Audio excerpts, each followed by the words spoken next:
Je suis venu au cyclisme en fait depuis l'âge de 12-13 ans par des courses amateurs, des courses de village, et il y avait toujours une petite part de courses libres. Et sur ces courses libres, donc à 12-13 ans, j'ai commencé à faire du vélo et à prendre plaisir et à gagner quelques courses. Premier salaire, premier vélo.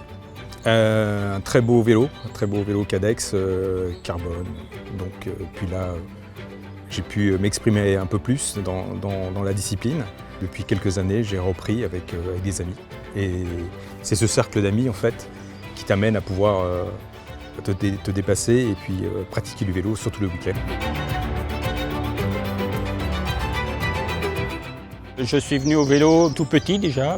Avec mes parents, on allait voir des coureurs du Tour de France sur le bord des routes. Et puis je suis parti sur la région parisienne donc, pour travailler. Et puis dans les années 90 à peu près, j'ai racheté un vélo. Et puis je me suis remis à en faire occasionnellement comme ça. Par la suite, donc, j'allais au travail en vélo. Donc ce qu'on appelle le vélo taf. Donc, ça me faisait à peu près 70 km sur la semaine. J'ai réussi à regrouper quelques gars que j'ai vus dans le train et sur le bord de la route. Et on s'est regroupés pour rouler ensemble le dimanche. De fil en aiguille, les copains avaient d'autres copains, donc on a refait un petit groupe un peu plus conséquent. Maintenant, on a un petit groupe d'une dizaine de coureurs.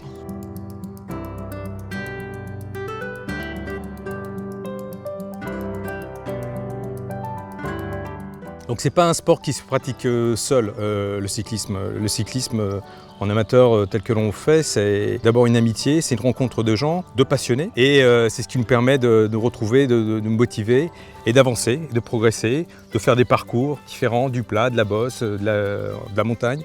Et c'est tout ça qui nous anime en fait. Tous les ans, je fais une rando vintage dans le Vexin, donc autour de Mantes-la-Jolie, d'une 60aine de kilomètres. Donc je regroupe des amis avec des anciens vélos.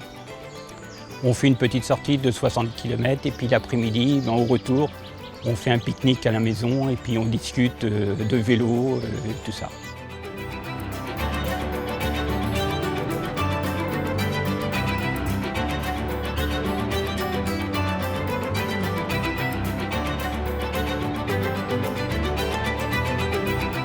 Les années précédentes, on faisait Mantes-Cabourg, donc 160 km.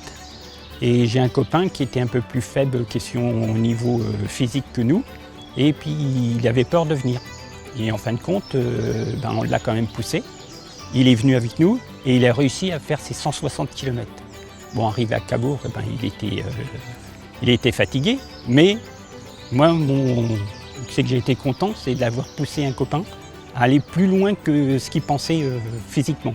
C'était pour moi le plaisir d'emmener des copains, aller plus loin que leurs limites qu'ils pensaient. Et puis à la fin du compte, ils ont réussi à faire les 160 km et être heureux comme tout d'avoir réussi.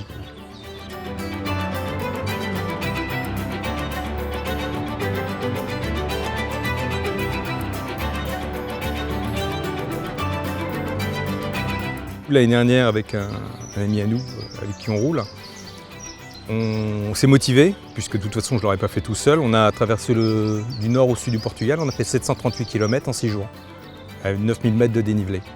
Donc typiquement, ça relie les deux, c'est-à-dire l'effort, la passion et l'amitié. Si on n'avait pas fait ensemble, moi-même je ne l'aurais pas fait, c'est trop d'efforts. À deux, on se motive, on se relaie, on s'arrête, on mange, on boit, on rencontre des gens, on filme, on prend des photos et on repart. Et voilà, et toute la journée, on fait des 100, 120, 130, 160 km. Et c'est ça, le cyclisme amateur pour nous, c'est ça.